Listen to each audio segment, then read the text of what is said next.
It is our continuous aluminum brazing furnace in BYD plant. The brazing products is one part of new energy batteries for car. It is ceramics aluminum brazing and ceramics copper brazing.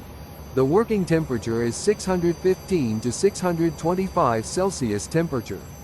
We have 10 continuous aluminum brazing furnace lines in BYD factory.